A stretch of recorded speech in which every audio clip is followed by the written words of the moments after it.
Pas tout à fait. Moi, quand elles sont prises, je les annonce et je le fais au fur et à mesure auprès des joueurs. Euh, Après, je continue à réfléchir sur des situations. Et puis, j'analyse match après match aussi.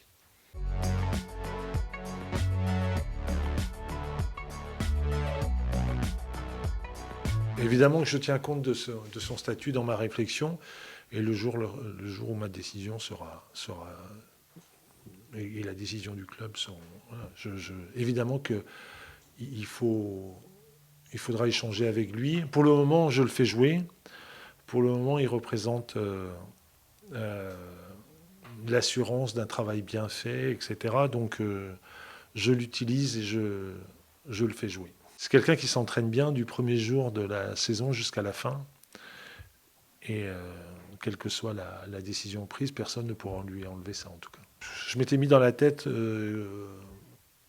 différents passages. Je m'étais dit qu'il y avait la série de 3 matchs, qu'il avait de bonnes chances de la jouer et qu'on ferait sûrement un petit point après le week-end prochain. C'était mon timing. Après, je vais voir, mais encore une fois, je trouve que comme l'an passé, et, il représente une assurance. C'est-à-dire que quand on a besoin de mettre sur le terrain des gens avec ses qualités, ses défauts, mais des gens complètement concentrés, on fait appel à lui.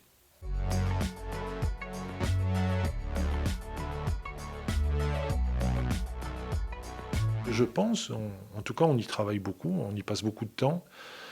Euh, il me semble, oui, qu'on a avancé. Après, on ne peut pas prendre toutes les décisions, mais on n'est pas inactif.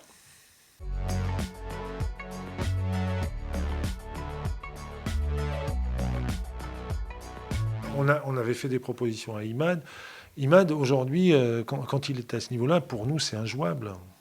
Je ne sais pas pour quel contrat il a obtenu à Angers, mais de toute façon, on n'aurait pas été en situation de lui proposer l'équivalent. Voilà, c'est même pas la peine de rester. Et on avait échangé sur le sujet. C'est un joueur que j'apprécie particulièrement, mais il a obtenu 4 ans de contrat à Angers. Je pense qu'il est content de la durée obtenue. Je ne pense pas qu'on aurait proposé 4 ans. Il faut être clair. Après, sur le salaire, je n'en sais rien, mais de toute façon, je vais regretter le joueur, mais je ne regrette pas parce qu'on n'aurait pas pu s'aligner.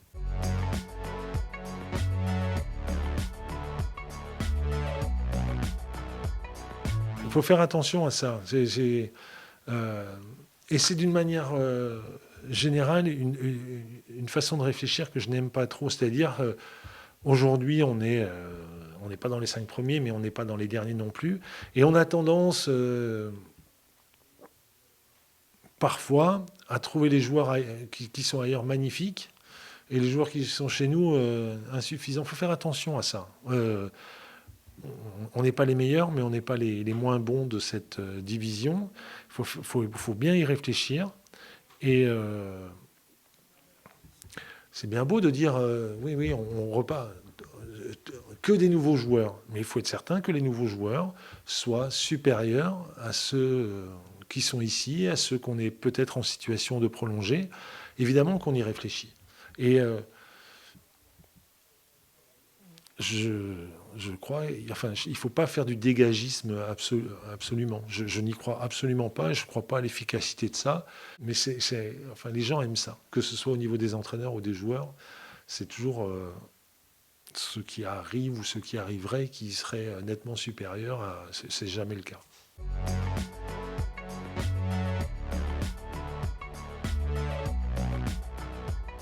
Mathieu va jouer demain. Et il sera le gardien numéro 1 l'an prochain. Et on cherche on a fait une proposition de contrat professionnel à Mohamed Koné pour qu'il soit le 2, soit le 3. Et on a des pistes pour compléter l'effectif des gardiens. D'abord, il y a la priorité de faire signer Momo Koné. Une proposition lui a été faite. Je trouve que la réponse tarde un petit peu. Et on va essayer de trouver un deuxième gardien, un autre gardien. Il y a différentes pistes. J'en discute beaucoup avec Christian Mas. Je lui demande de superviser On reçoit beaucoup de propositions. On a vraiment le choix et il faut faire le meilleur choix possible. Il y a 2 ou 3 noms qui se dégagent et un choix va se faire assez rapidement. Il y a vraiment beaucoup de candidats. Je ne m'inquiète pas.